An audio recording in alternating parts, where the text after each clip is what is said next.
मध्ये अनेक गोष्टींचा उहापोह केलाय, या सगळ्या गोष्टी खऱ्या आहेत? बिलकुल, मी जे बोललोय ते खरं आहे. आणखी बरंचसं खरं आहे ते नंतरच्या ह्याच्यात येईल, ब्रेक के बाद. खूप काय आहे. जेव्हा एखादा कार्यकर्ता एवढा मोठा निर्णय घेतो त्याला तेवढी मोठी कारणंही असतात.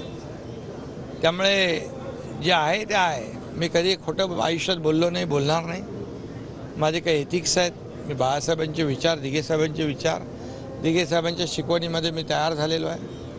त्यामुळे जिथे अन्याय तिथे न्यायासाठी झगडणं हा माझा स्वभाव आहे. त्या मुलाखतीत नेमकं काय काय होतं, काय काय दडलंय सगळं ते तुम्ही वाचून घ्या ना.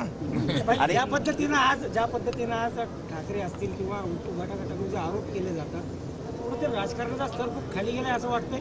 आता त्यांना काय कामधंदा नाही, कामं आम्ही करतोय, आरोप ते करतायत. त्यामुळे आता दर्जा, हे महाराष्ट्र पुरोगामी राज्य आहे, आपली एक संस्कृती आहे, आपली एक परंपरा आहे. परंतु आतापर्यंत असं कधीच झालं नव्हतं. एवढ्या खालच्या स्तरावर जाऊन आरोप, टीका, महिलांवर टीका, ही आपली संस्कृती नाही. आणि म्हणून या महाराष्ट्रातली जनता सुज्ञ आहे. आरोपाला उत्तर आम्ही कामातून देऊ आणि आरोपाला उत्तर जनता मतदानाच्या पेटीद्वारे देईल. काँग्रेसला जागा सोडली नाही म्हणून सांगलीमध्ये विशाल पाटलांनी अर्ज जाऊ दे आता, ते बिघाडी त्यांच्यामध्ये. ती 3 तिघाडी काम बिघाडीवाला ते माणसं आहेत. त्यांच्याकडे ते एकमेकाच्या तंगड्यात तंगड्या घालून पडणार आहेत. कुणाचा पायपोस नाही. त्यामुळे मला त्याच्यावर काय बोलण्याची आवश्यकता वाटत नाही. मोदी नवीन पुतीन आहेत असं शरद पवारांनी. मोदीजी पुन्हा प्रधानमंत्री बनणार आणि जनतेने ठरवलंय अबकी बार 400 पार. देशामध्ये कोण आहे त्यांच्या समोर? अरे राहुल गांधी गरम झालं की थंड हवा खायला परदेशात जातो. आज इथे गरम, उन्हाळा, पावसाळा, दिवस रात्र या देशाची सेवा करणारा प्रधानमंत्री मोदीजींच्या रूपाने देशाला मिळाला आहे.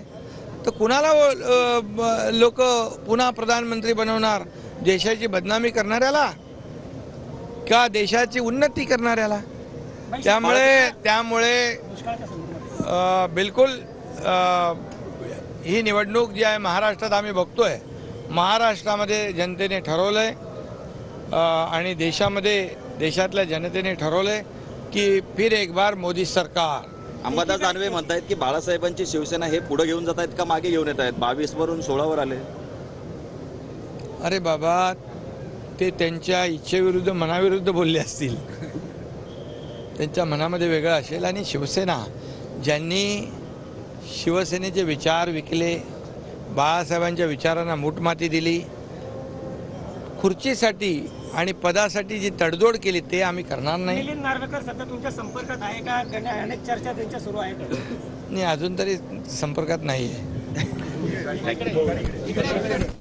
खूप काही सांगायचं आहे ते नंतर सांगणार आहे असं म्हटलेलं आहे. तर नरेंद्र मोदी पुन्हा एकदा देशाचे पंतप्रधान बनतील.